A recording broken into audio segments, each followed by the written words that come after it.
పరమేశ్వరుడికి ప్రీతిపాత్రం, సర్వ పాపాలను హరించే కార్తీక మాసం. ఆ శుభవేళ భక్తి టీవీ నిర్వహిస్తోంది కోటి దీపోత్సవం.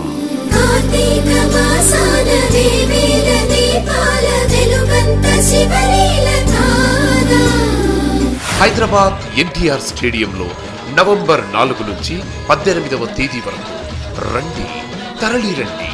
పవిత్ర దీపయజ్ఞంలో పాల్గొని పరమశివుని అనుగ్రహం పొందండి.